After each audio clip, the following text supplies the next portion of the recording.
Well, there's liveness. Good day. We've become live. Maybe a couple minutes late. A little technical glitch, but we're on the air now. Welcome to the show. I'm Marijuana Man. This is Wednesday and From Under the Influence. Glad you could join us today and in the days ahead as people actually watch it later. This is what they do. Watch it later. They definitely do. So, yeah, maybe what I'm saying isn't current news by the time you watch this. So, but we're here like we always are every Wednesday in Vancouver. And I'm joined by Anil, who's flipping switches and zooming stuff very quickly over here. Changing the height and changing the fucking width of stuff. Crazy things. You wouldn't even know you could do that. But, yeah, this is the age of people being able to do lots of stuff on just their phones, let alone anything else. My God. The stuff you see is very creative. People are on a creative warp out there. What can I do to get noticed in the world of being noticed? All right, for that brief moment, you will be noticed.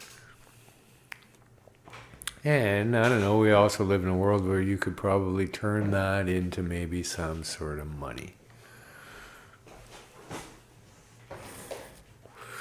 So, yeah, the pursuit of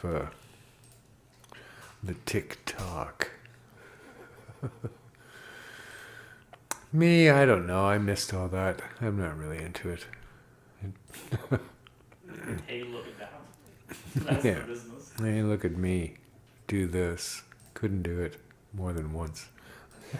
Except, this show, which I guess is the same thing. Or has become the same thing. It's become the popular thing. We were way ahead of our time at Pot TV. Like, way ahead of our time that anyone would even do this. And we were some of the first on the planet to do it. And then doing it ever since.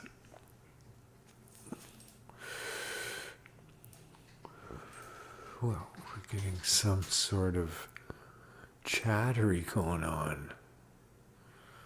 Australia. Kelly's in from Australia. Dave's in from Alberta. Somebody's in from Boston. Can't see that name, but Mike. Mike is in from Boston. Drove to Boston one time from Toronto. A mad trip. Met a couple guys in Jamaica from Boston. And had good fun with them the whole time we were there. And decided out of the blue, one long weekend, rent a van, going to Boston. To surprise these guys. We had their address. We were going to surprise them. And so we did. We took a bunch of hash from Toronto, and not really thinking about the fact that you'd have to go across the border. This is a nice thing to do. So we did. And the border guard was fucking weird. Had you already smoked that?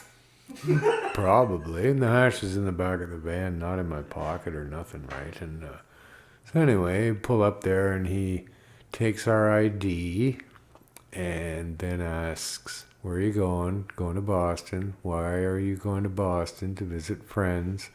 And then he said, what are you going to leave there? And I thought, well, that's a fucking weird question. I said, I don't know, leave there. And I said, maybe some trash. I looked at the dashboard, right? And he said, you know where to go. And our fucking ID disappeared up an air tube and parked the vehicle over there and go into that office. So now I'm separated from the van and the hash, out of my view, which I did not like at all. But I go in there and there was 2 desks, both busy. Waited in line at the desk, and the guy looked at us and went, "No, you have to go to that other desk." So we went over to the other desk and waited in line, and he said, "No, you got to go to that other desk." And so we went back to the other desk, first desk, waited in line, and the guy looked up when we got up there and said, "Are you still here?" Well, I said, "Yeah, like you have our ID." And he handed it back to us and said, that was it. So, kind of bizarre. I don't know. They just are trying to make you think, see what you'll do under weird questioning or something. But it was too weird for me. But anyway, our hash and van got through the border. On the way back, it's a rental van. So, a couple of days after returning, well, when we returned the van, they looked at the mileage and they went, what the fuck? We said, "Yeah, we drove to Boston."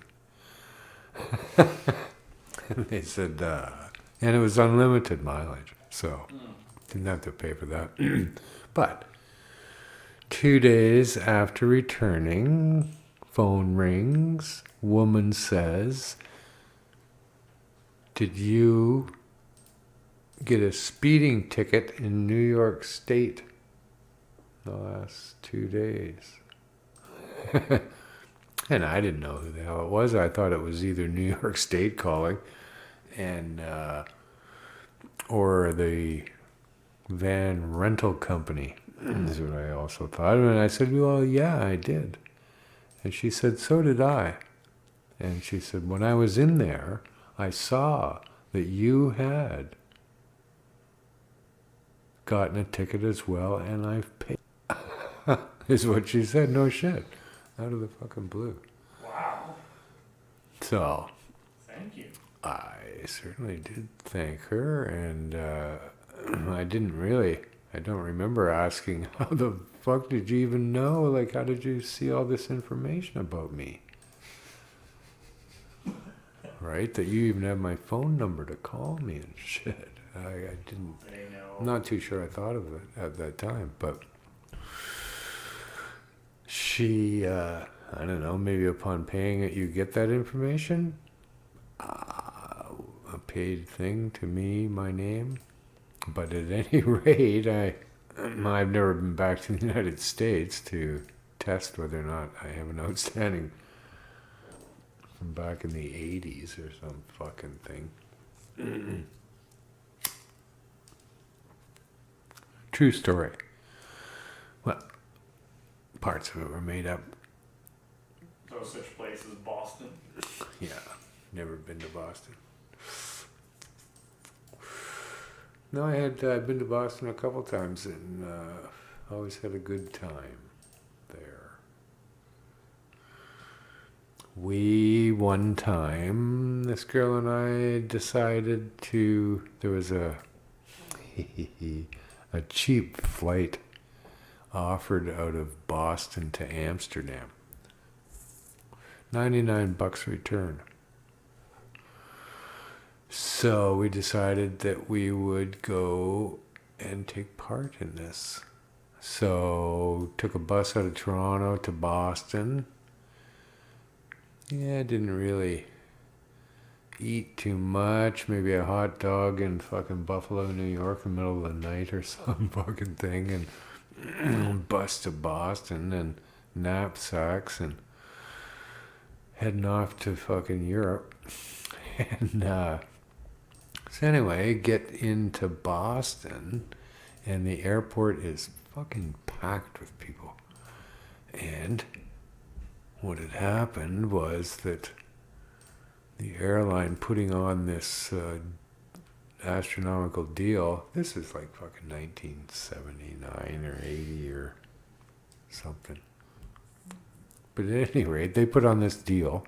So many people showed up to take part in it that they were backlogged with people wanting they were still honoring the tickets, but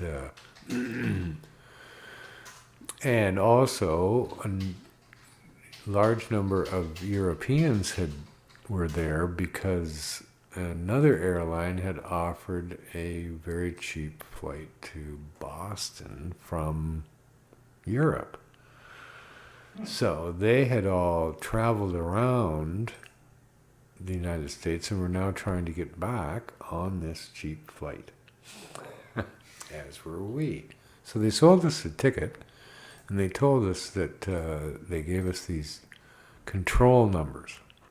Each day, actually, we were to phone in to see which control numbers were flying out and which ones needed to be there the next morning or whatever. So off we went. But in this airport, there was a lawyer. This had become quite a news thing with all these people. They were stranded at the airport for days. So they were all a bunch of hippies too. So they had guitars and clothes hanging on the mezzanine and fucking bottles of wine and shit. So anyway, this lawyer on his own time had set up a kiosk in the airport to offer assistance to anyone who needed it.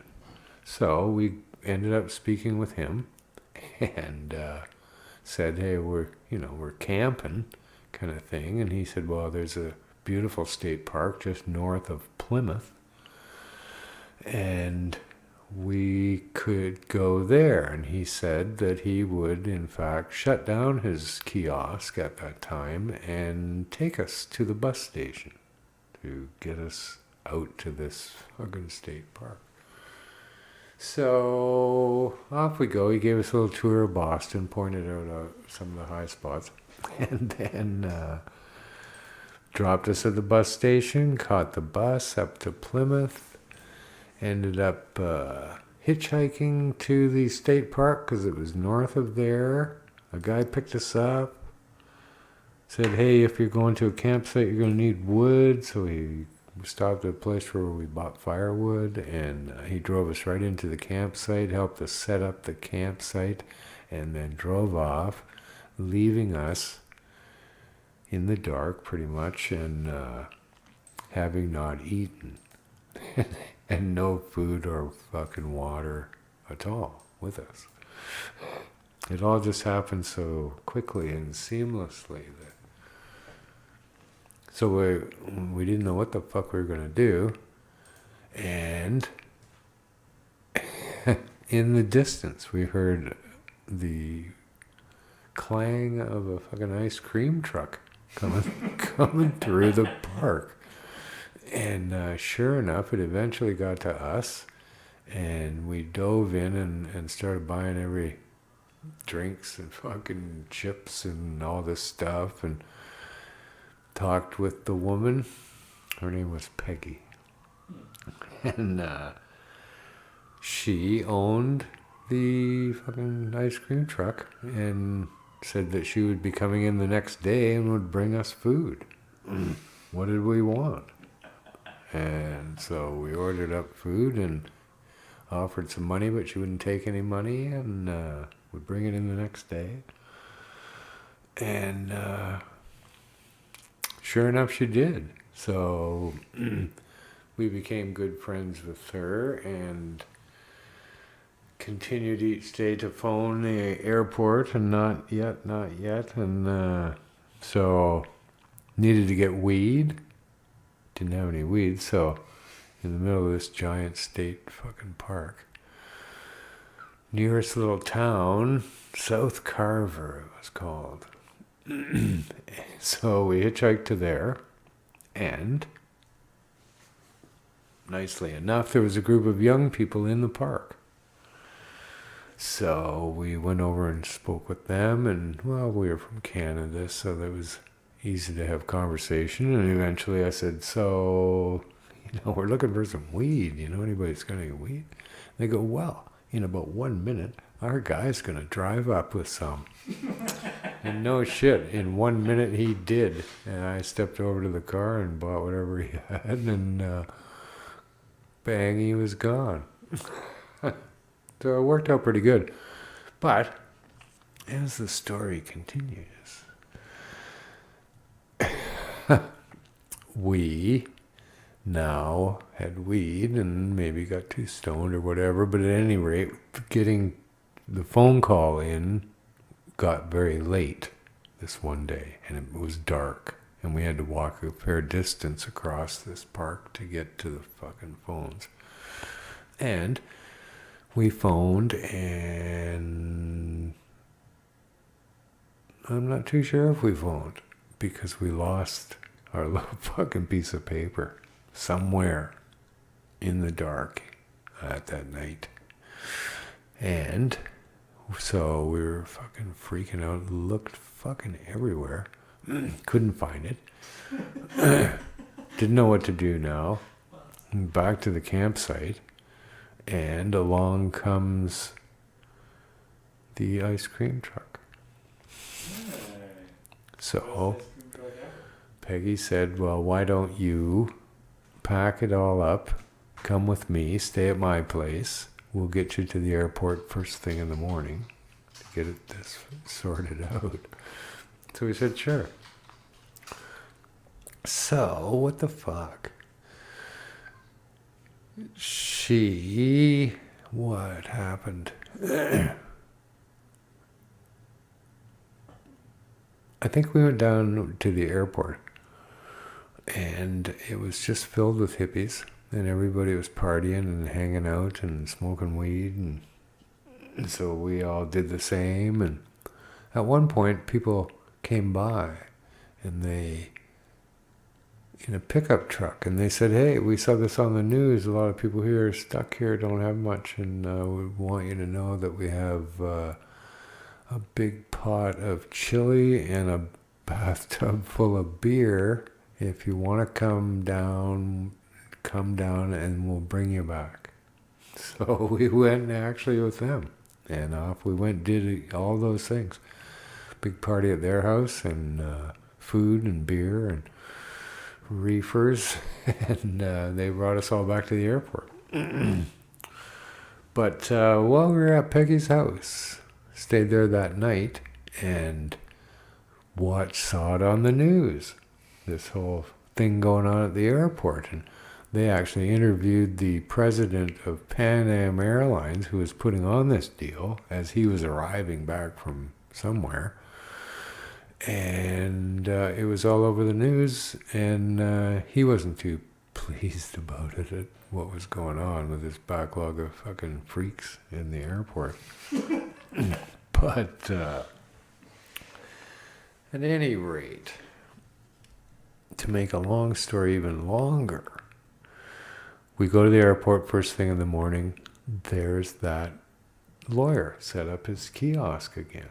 So we dive over to him, tell him, dude, we fucking lost our numbers. We don't know what the fuck to do. And he says, leave it with me. Stay right here. And he disappeared through a fucking wall where it did not look like there was a door at all. And at some time later, he poked his head out and motioned for us to come in there. And so then I find myself in the fucking office of the president of Pan Am Airlines. Same guy that was on the news last night. I said, dude, I saw you on the news. No, you didn't. I said, well, yeah, I did. No, I wasn't on the news. Anyway, so then we explained our situation to him, and he wrote something on a piece of paper, and said, give this to the girl. And we left and gave it to the girl, and she looked at it and went, oh, I wish he'd stop doing stuff like this. Yeah, you're going out next flight or some fucking thing, right? So, and oddly enough, it was filled with all these similar people from the airport, right? The whole plane. So the party continued on to the plane. So there was bottles of wine and guitars came out, and we actually smoked joints at our seats. And In those years, you could smoke cigarettes. It didn't matter. You couldn't smoke weed, but we did. No shit. And, they were so angry. They were going to fucking have so many cops at the other end waiting for us, and which never transpired at all. They couldn't have, no one cared less that, I don't know, but we had a good time.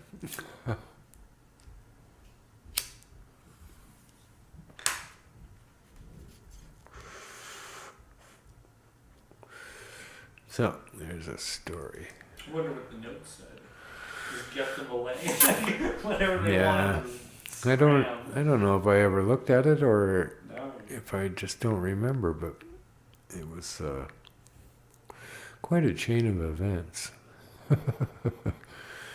You never know what's going to happen. That's what life is all about. Who knew that anything would happen? Well, look at all the people in the chats. Pot TV. Pot TV's in the chat. Yeah. I'm glad you're all there. Where's Peggy now? Who knows? Long time ago. But one of the 3 toughest women I've ever met in my life. She was a 3rd-degree black belt in Taekwondo or some fucking thing. Went to Japan and studied under the master and stuff. She had so much confidence. Loved it. She could go anywhere, do anything she wanted without a bat in an eye. And because she knew what she could do to you. So one of the 3 strongest women I've ever met could all do that.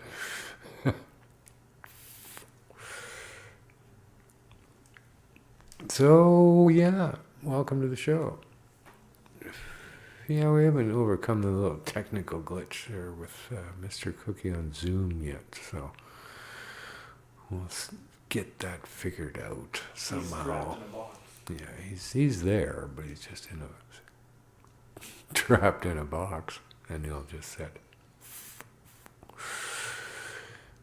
I'll give credit to the jokes that he comes up with. Maybe sometime. But at any rate, what was the title of today's show? I believe it was something about the price of legal weed. Yes. Oh yeah, legal market celebrates. Yeah, this week they announced they watch the market of cannabis so closely. Every week they put out information about what's being sold, who's buying what, how much has been sold. It's fucking insane. It's totally fucking insane. They don't tell you that about coffee. They don't tell you that about beef. They don't tell you that about booze. They don't tell you that about anything. Who the fuck cares? How much marijuana? But at any rate, they came up with the latest thing. Let's see if I can find it. Pot prices at Ontario cannabis store rival those of the illicit market for the very first time. Whoa. That was the headline. Like that was something.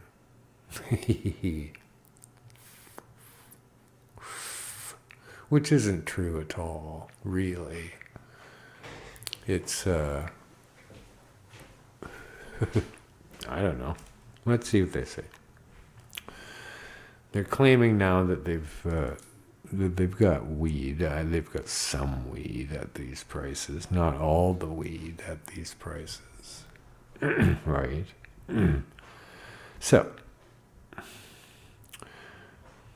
the average price of dried flower per gram on the Ontario cannabis store fell to $7.05, including taxes, during the same period, beating the average price of cannabis on sale through illegal mail-order marijuana sites was $7.98.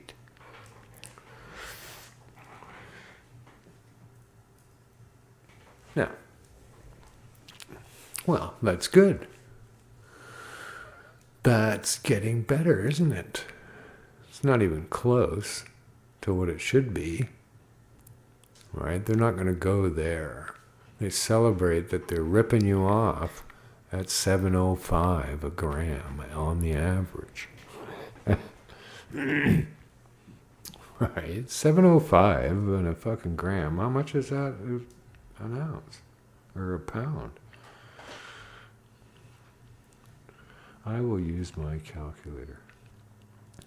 How much is it? $7.05.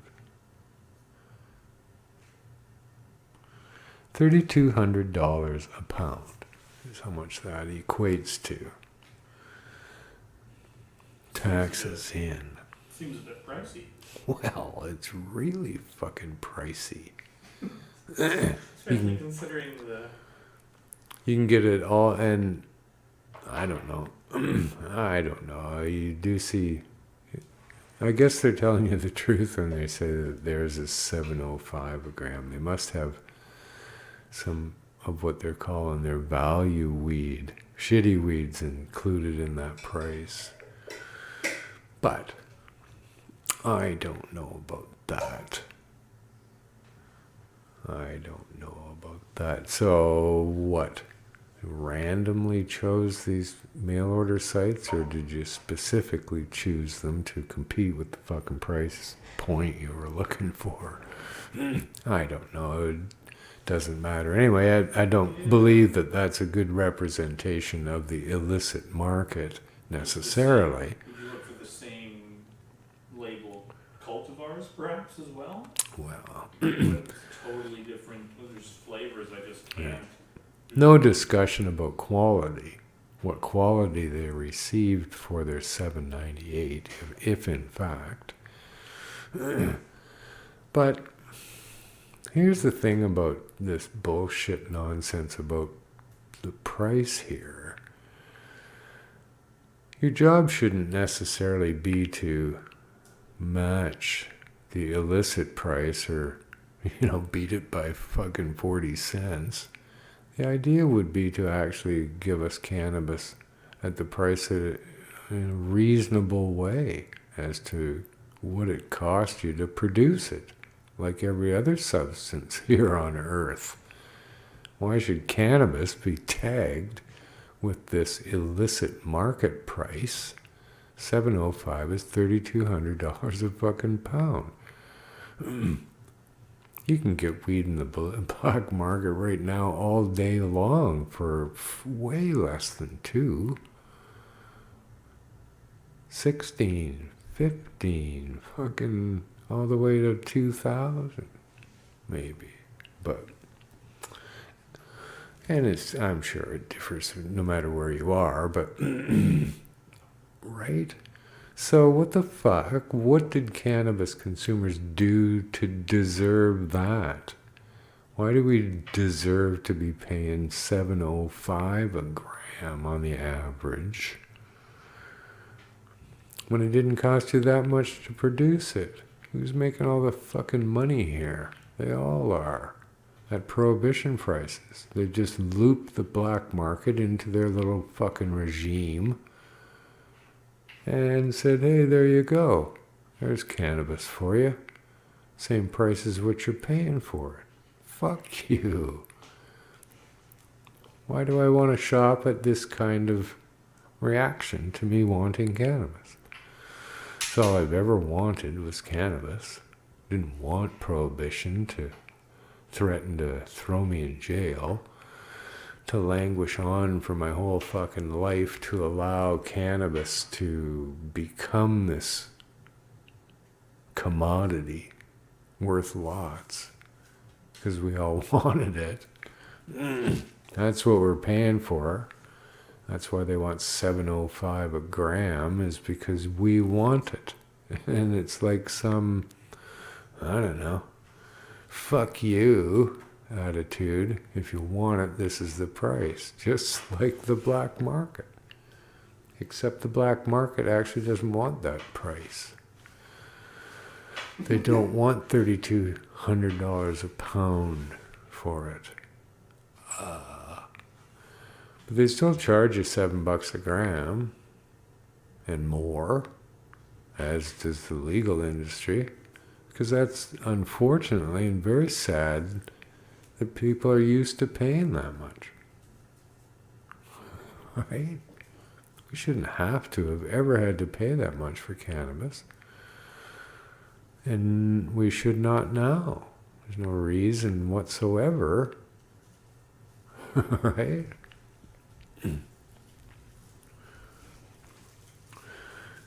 Yeah, William Hicks, what? $1 a gram? Well, I think we'd be lucky to do that. Oh, yeah. 100 grams. You would think something like that. But see, that's the problem now, is that everyone's hopes and dreams have been built on this idea that it should be at a price that it's at. And are going to be very reluctant to ever give up that position. They still want $7 a gram. They're not going to drive it down to $1, even though potentially that's maybe where it should be.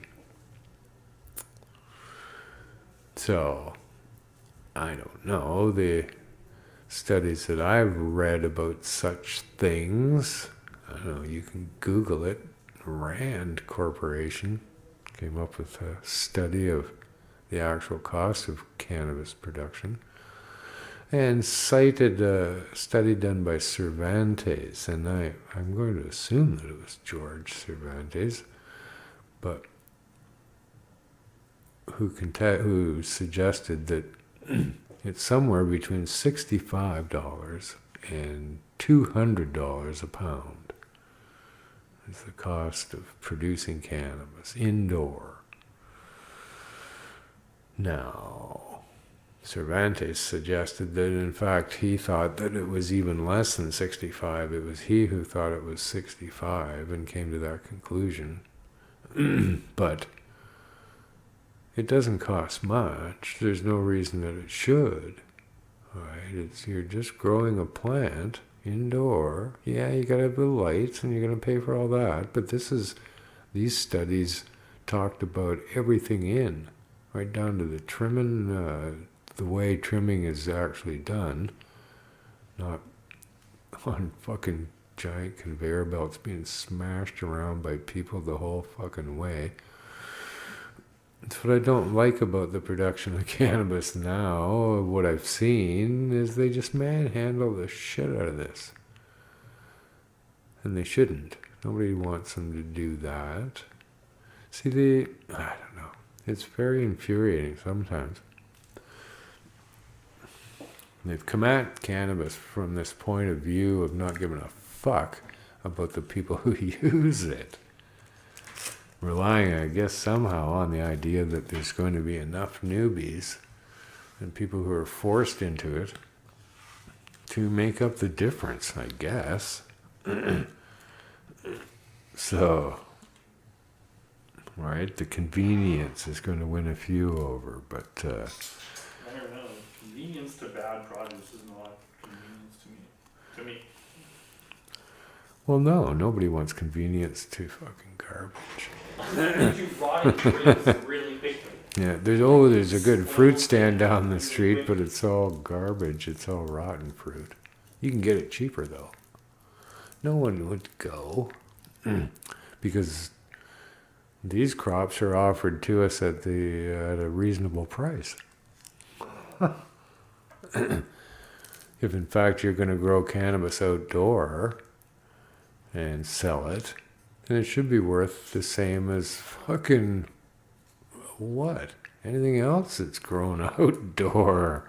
Why should I pay extra because it's cannabis?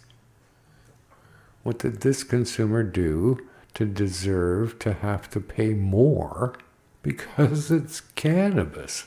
Well, it's bad, Greg. Well, what the fuck? These people who are growing outdoor weed by the record all over Canada with licenses to do so. Like, what the fuck? Well, they're okay. They're okay. They're okay. They're okay. And I should pay some unreasonable price for what they're going to produce. I don't know. We got the biggest outdoor crop coming down in fucking, I don't know. I can't remember the name of the place. Some sort of Flintstone name. Red Rock or fucking. But at any rate, they claim also that it's all going to be turned into oil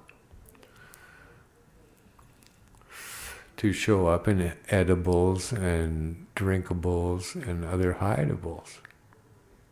They're just going to charge you the same as they charge for everything, even though it costs them fucking pennies to produce, comparatively. So this is where the manufacturers headed, because they don't know what the fuck they're doing. They've handed this industry over to anybody who can get a fucking license rather than anybody who knew or knows anything about it. And feeding us this bullshit in between. So yeah, people bought weed from the store, from the legal store, and of course their calculations are all done by the numbers, telling me who bought what, and fucking fuck off. I don't even care, but that only indicates people bought weed, and they bought what they were given a choice of, and how it was presented to them. That's it, that's all. That's not an indication of what the cannabis consumer wants at all. Don't even want to ask us. Right? Because they know the answer is that you're way overcharging for this shit. And you would like to think that somehow some sort of consumer group could agree with that this is somehow unjust in terms of offering that to me. I see no reason whatsoever why cannabis should be $7.05 a fucking gram. None. Taxes in. Yeah, the government, fuck you and your taxes, doesn't deserve to be taxed. But what can you do? How can you stop this? I don't know. By not fucking paying it. Not collecting it. But the new industry will collect it. They collected all the taxes. Right? That don't deserve to be there. Don't deserve to be included in the price. How much is the price without the taxes? Now we're starting to get fucking down there. But now everybody wants their big cut because it's cannabis. Because that's the way it's been. Because it was illegal. Oh, they don't remember that part. It was only that way and the way it is because it was illegal. And that's it, that's all. Not because that was real business. Not because that was fair. Not because of anything. We did the best we could, given that we wanted cannabis. And there was people there that said, yeah, I'm willing to take the risk and provide it for you. So, now that we've indicated we want cannabis, they go, okay, well, again, somehow, fuck you. We're going to make you pay. Yeah, you can have cannabis. We're going to tax the hell out of it. You go, what the fuck happened? Nothing happened. Nothing happened to cause that whatsoever. Right? Nothing happened. They merely made cannabis illegal and enforced that regime upon us. And then when they decided to agree, I guess, that it should be legal for adults, they decided to continue that regime because they couldn't face not doing it. That really sucks.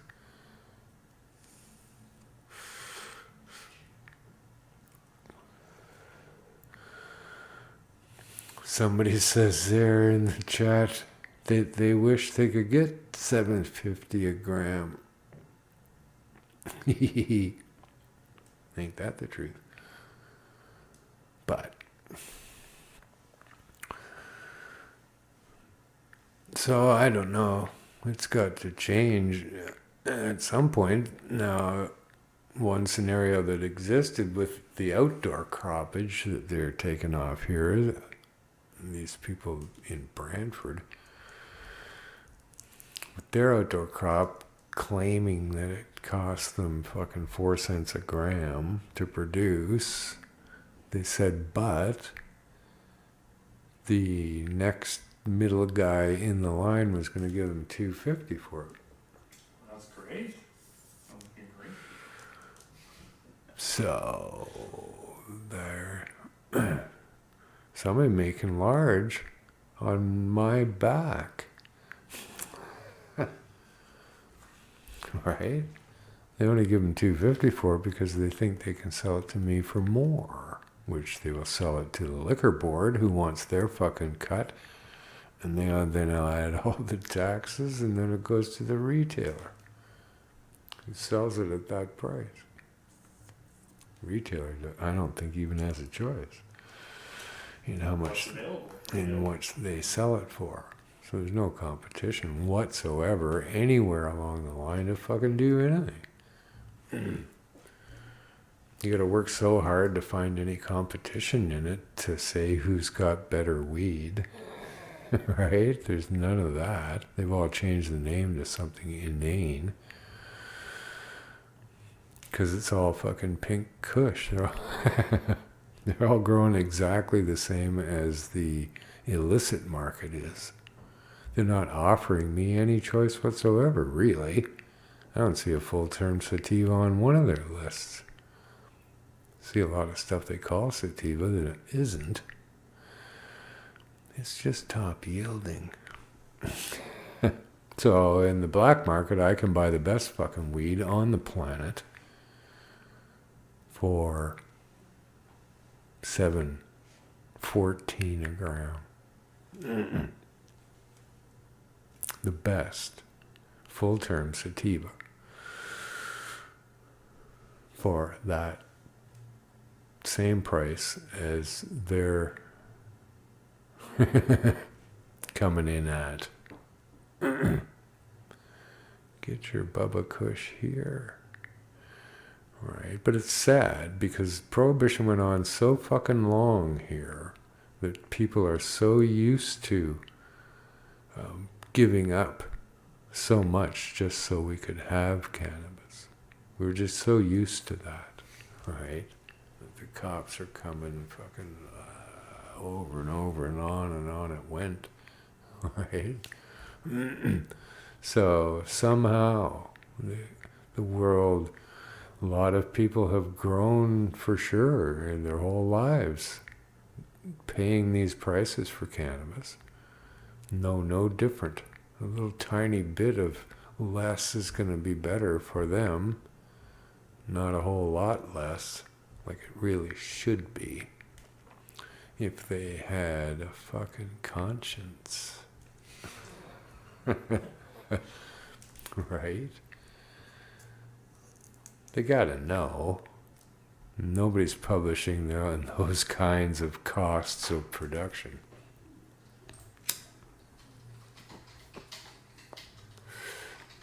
They're, a page of me doing this show is not live, is on top of the live page. So, I don't know how it all works, but it can only be a free and open market that would bring that to light here. But we're stuck for now with this other thing.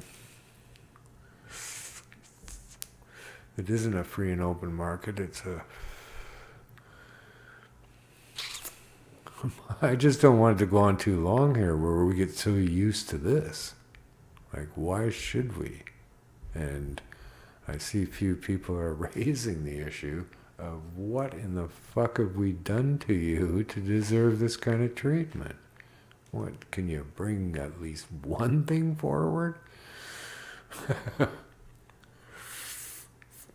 It's just become this thing where cannabis is a very particular thing that can be treated any fucking way people want to, for their own gain, mostly and only. Not the plant, have nothing to do with the plant. What in the fuck? It's just a plant. Oh my God. We'll do anything to get it. People are growing it all over this continent. Out in their backyards. In the worst fucking places to grow cannabis you can find, for fuck's sakes. Across the land. Who's doing that? Who's growing fucking any plant that they can't grow here, outdoor? Anywhere. They're not doing it. It's the only plant they do that with. Cannabis. They only do that is because of prohibition. Because at some point you couldn't get anything, and this was better than nothing. I see all the fucking plants that people are growing outdoor across the land, these leafy fucking things. And that's what they are. Yeah, there's buds there, but holy fuck. It's just a leafy thing. It isn't finished. Everybody's now worried about bud rot, and nobody's growing a fucking cash crop, if you will, outdoor in a place where they're having to fucking worry about that. People just don't. Because they know there's no point. If it's not done and you're leaving it out and it's getting bud rot, you shouldn't have been growing it there in the first place. But because of prohibition, because you had no choice, it was not a bad fucking thing. I'm sure it was better than nothing. But so it's just our desire to have it. And if we're going to accept legalization, if you will, then that needs to fucking include us. Include the cannabis consumer. Just for a minute. Come on. We don't show up anywhere on the fucking list. We really don't. That whole industry is all about fucking money and numbers. How much? How much? They don't talk about cannabis. They don't fucking... Nobody's talking about the quality. I don't see articles being written by McLean's about the fucking quality of the legal market. Because they don't have a fucking clue. They don't know anybody that's got a clue about it. To even write such an article. Why wouldn't you see that? Here's a whole industry that's unveiled a complete fucking list of products that no one is reviewing. No one is even looking at them. It's just taken for granted. I guess that this is what we cannabis consumers want. No. It's all about how to defeat the fucking illegal market that contains the cannabis that people actually want, or a little closer to it. Given an open hand, we could actually have real good cannabis available to us at a reasonable price.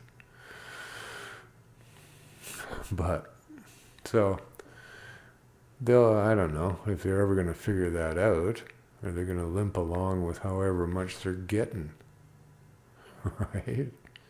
Yeah, people are going to buy your weed because we're used to buying anything. Get it? That's why you're selling weed. Not because it's great and at the best price. Might be great, but certainly not at the best price. So, tremendous amount of people post disappointment. What? The fuck? How is disappointing weed getting through the mesh here? Why is this even being offered? What are you doing to make it mediocre or less weed? Oh, you're going to charge value price. So interesting.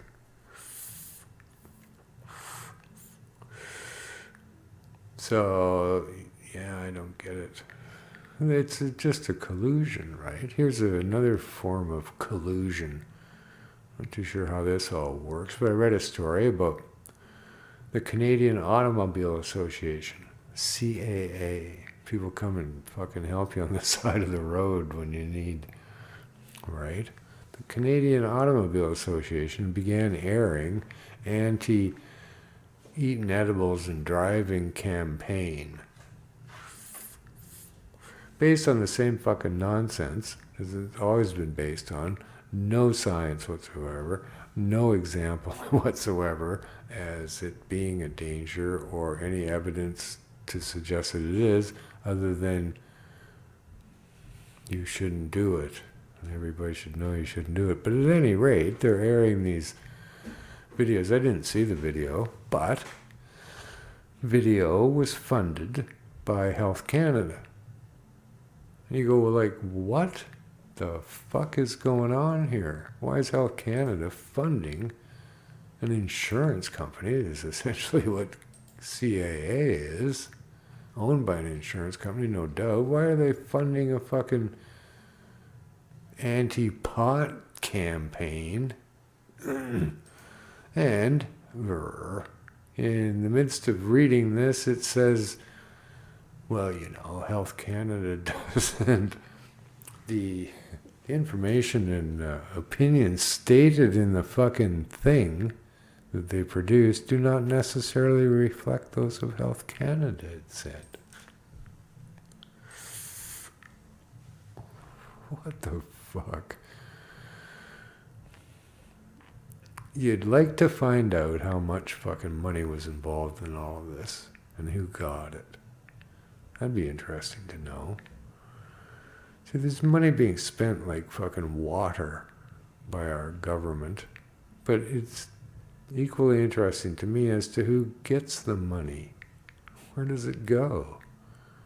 Why are people wanting this money?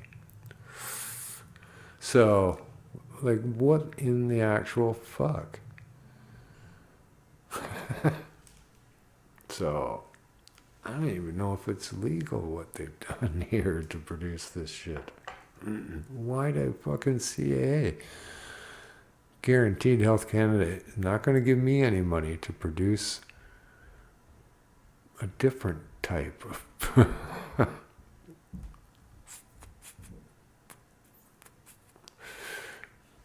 public service announcement to not ever, don't ever eat cannabis and drive. Because we don't have a test for that. I would actually recommend people do eat cannabis, and then once they've eaten it, especially if they've never eaten it before, they should eat a large amount, and then ask themselves, should I be driving right now? Once it starts to feel you, and then you'll know before you get behind the wheel, hey, this is how I feel about that. That would be mine. Yes. I don't know. Well, they don't in their thing ever suggest the outcome. They say that a certain percentage of people at a certain age group admitted to having driven while under the influence of cannabis. You go, okay, well, they said they did, and what's the outcome of that? That they all slammed into a fucking pole? I don't think so.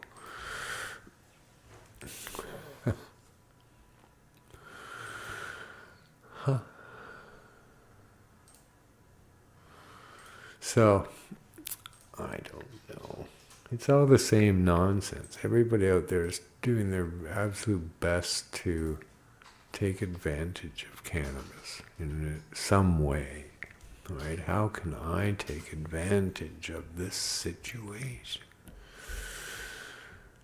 Before even addressing the idea that those of us who this has been legalized for, evidently, aren't getting much out of the fucking mix here in 2 years. Really?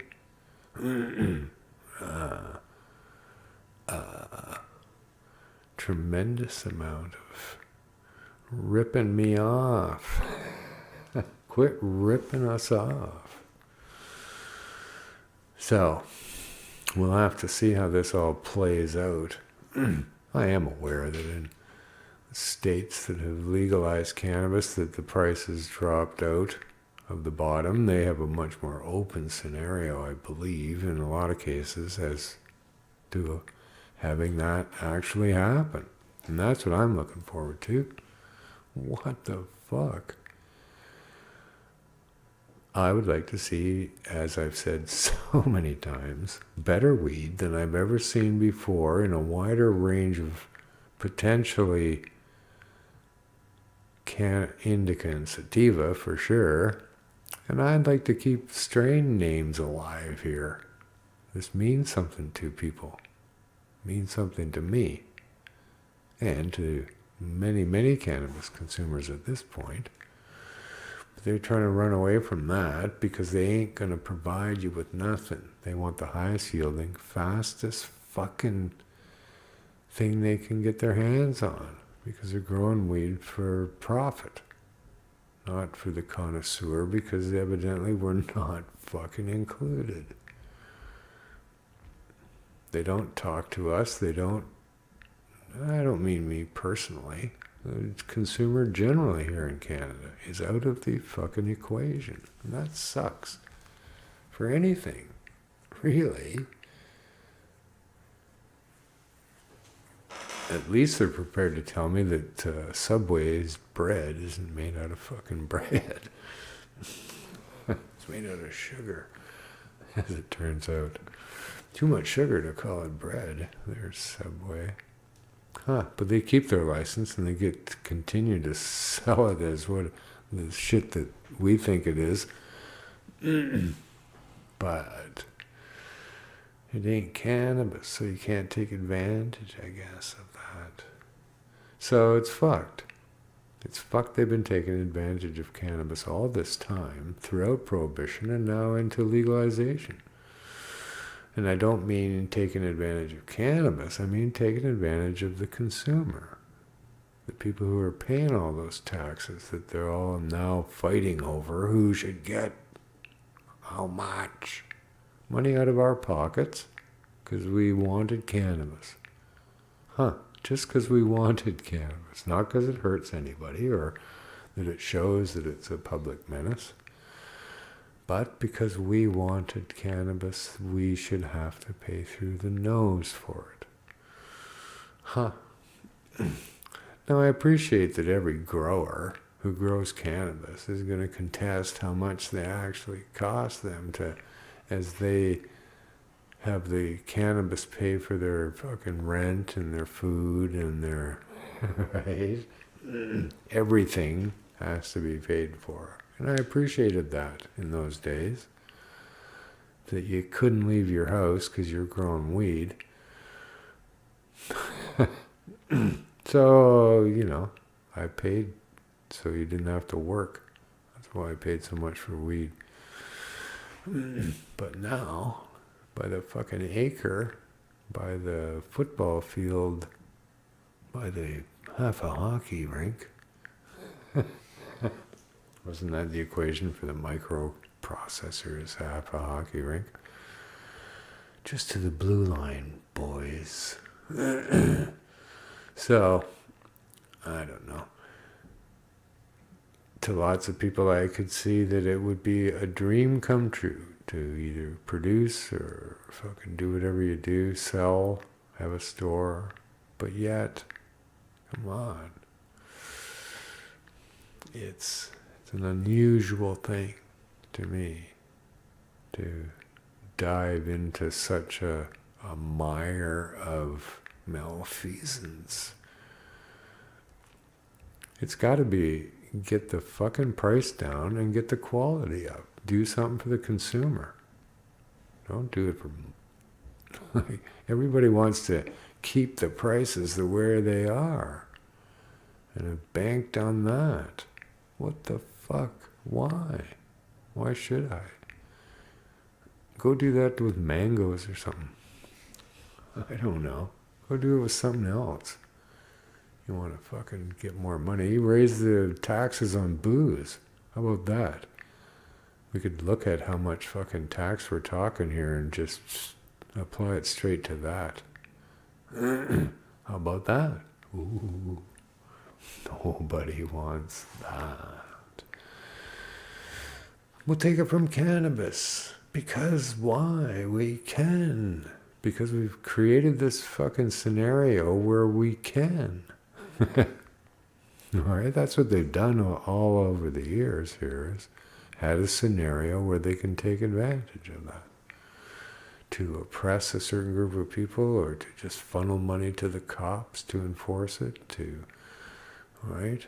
And they did a really shitty job. They did a really lousy job of enforcing prohibition to allow a giant fucking open industry to emerge and grow within it. Right? We had a huge cannabis community grew out of our desire to have cannabis. Purely. Only from our desire to have cannabis did that ever happen. So, what in the fuck is going on here? Now, under legalization, that aspect of cannabis is now disregarded as to being nothing. We came up with the cannabis culture underneath the most harsh fucking prohibition against this substance that you can imagine, and emerged, and are still here. Not just us, but the whole fucking thing. All the glass, all the buds, all the big tokes on TikTok. Ooh, you heard it first here, TikTok. Come on. Just made that up. It's worth millions. So I don't even know where I was now. Well, they don't like cannabis. They don't like cannabis. They only like the money that can be made from it. They don't really care or like cannabis. Health Canada fucking hates it. They always have, and they have to maintain that position, unfortunately. That's the thing that also sucks, is that they're stuck. They're not prepared to reverse that position whatsoever. It's dangerous and needs to be fucking under these wraps. Which many would suggest increases the cost of production to a large degree. So I don't know.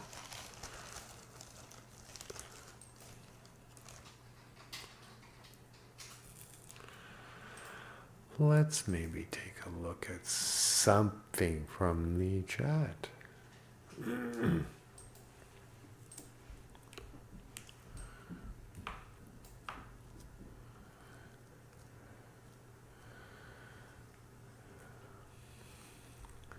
Got some weird fucking names for their chat, eh? You go, what is that? It's too much to say. Maxi Mix M Vibes, right? Weeds T 207. Weedist? Weedist. I guess it would be that. Yeah, cool. Glad everybody could join us in the chat.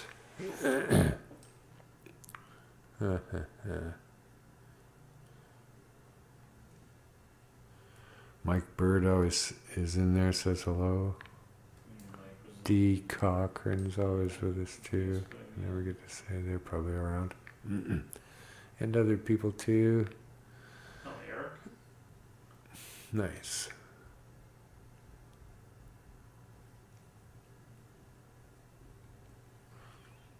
Well, anyway, I've rambled on for probably long enough.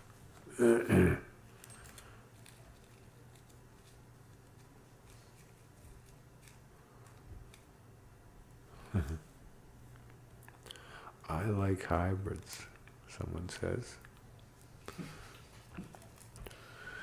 There's a lot of, I don't know, there's a lot of stuff goes around about cannabis. Hybrid. But there's some contention here that beyond it being strains grown together to create a hybrid of those two strains, that's kind of what a hybrid is. But it's also considered somewhere to indicate indica sativa potential in the smoke. But much has been made of this over time. And we're still talking about fucking cannabis. A, this is not an exact science, and B, I don't think it fucking matters here. Indica sativa bullshit.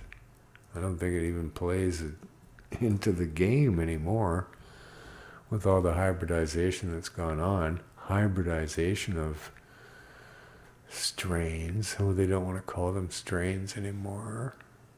They're cultivars now. Eh? Because that sounds more like the Three Musketeers. The cultivars. The cultivars. The Three Stooges meet the fucking... Cultivar. Yeah. Dank Tanyan and... you heard it first here on Dope Talk. Dope Talk.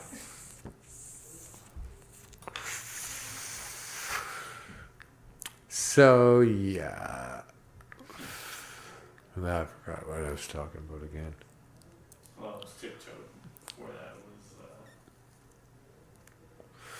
just reading the chat here, Drew Phillips said he's been watching you since he was 13 and is now a cultivation manager in Colorado. Really? At 14, you're a cultivation manager in Colorado? I started watching you.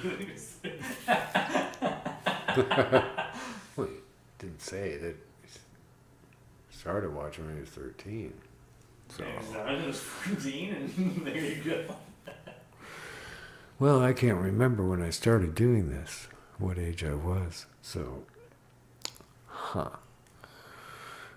it don't matter too much, but that's pretty cool. Drew Phillip at 33. Well, there you go. Holy fuck. Okay, block Drew. Yeah, he's reminding me, no. Shishkaberry and Dutch treat for when he was 16. Huh? Yeah, the old seed catalogs. Those are fun to play with. Yeah, maybe I sent those seeds to you, Drew. We certainly sent out a lot. We really did furnish the West Coast with all its genetics that they all started growing as fast and as hard as they could to overgrow the government and get their legalization. For sure, that's the way it was, because there was no place else. At the time Mark and I were sending out seeds, it was the only game in town. So, yeah, I know. And all the hybridization that's gone on and all the stuff that's come out of that, I don't believe for a minute that they've come up with anything stronger than anything else is. They keep claiming to, but I don't know about that. They just keep crossing shit. If you go to seedfinder.eu and look up fucking Wedding Crasher, you will see the pinnacle of hybridization. It to include damn near everything that has ever been created. No shit. Huh? That's neat. Oh yeah, it's bizarre and crazy. It's a pretty good smoking strain. I quite enjoyed smoking it.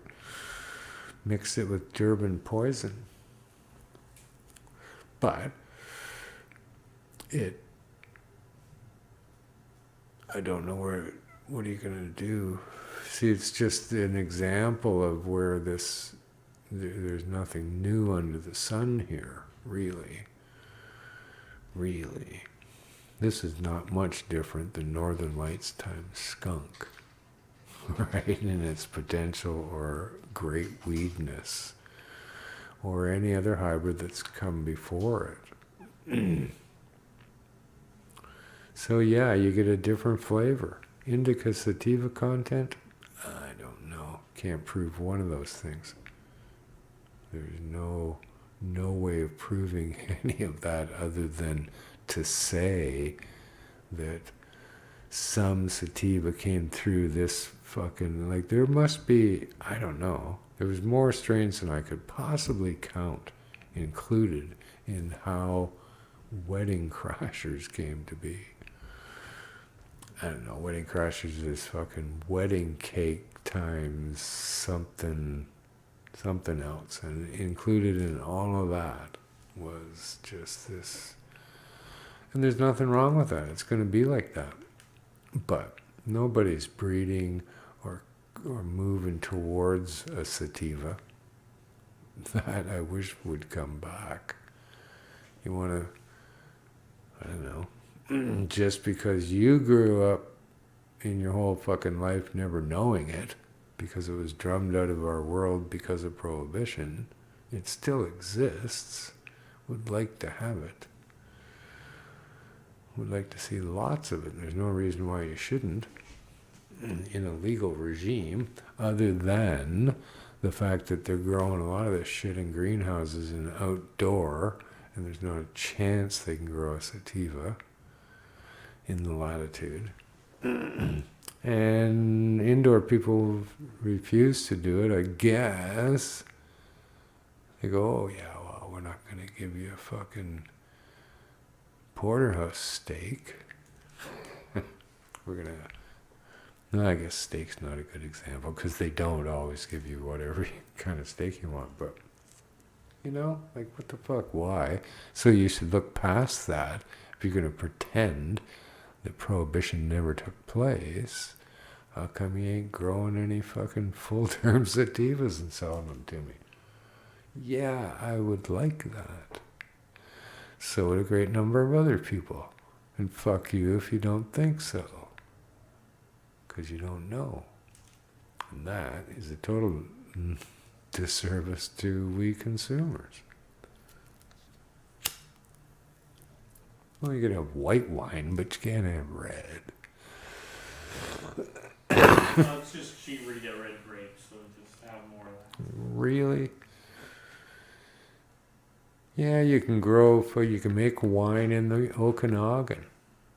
Yeah, you can do that. That doesn't mean that you can grow weed there. What? Idiots. Cannabis is not booze. Would you quit saying that it is? We should lobby that you stop saying that it is. It's just like growing grapes. How many liters of wine were made in the Okanagan this year? Nobody knows. Nobody gives a fuck. Nobody's looking. Nobody gives a shit. Stats Canada has not released anything about it. But they do every week about cannabis. Really? You didn't read that story about how wine was going to lower its price to compete with the black market? Never seen that ever.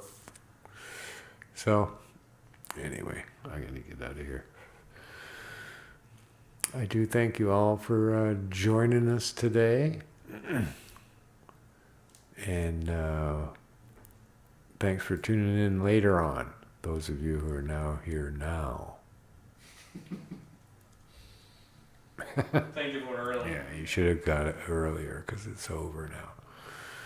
But anyway, yeah, thanks for supporting us here at Pot TV, and watch all the shows all damn week except, I don't know, maybe Thursday. Thursday in the morning. PC Budgal. PC Budgal's in the morning on Thursday. Mm-hmm. And And still other Neil's stuff. on Tuesday, Yeah. Carly and BC Budgal on Mondays. Yeah. And then Saturday I've seen High Noon's back, and John does stuff on Friday. John Barfellow. Sure. So yeah, check it all out as you do, and let your friends know. And I don't care if you like us. You don't have to like us. This is fair, yeah. You're not already anyway. But yeah, thanks for tuning in, and thanks to Anil for keeping us live, as alive as we are. And I'll be back next week. Until then, peace. Oh, gotta get fingers. And pot.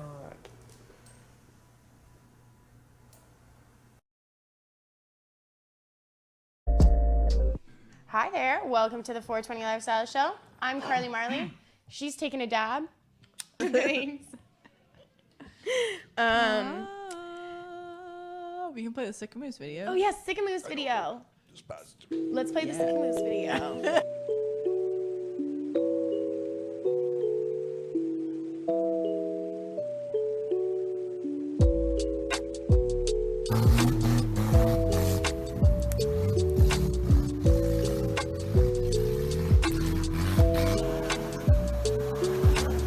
Yeah, so that's my home. That's like all over the place, I guess.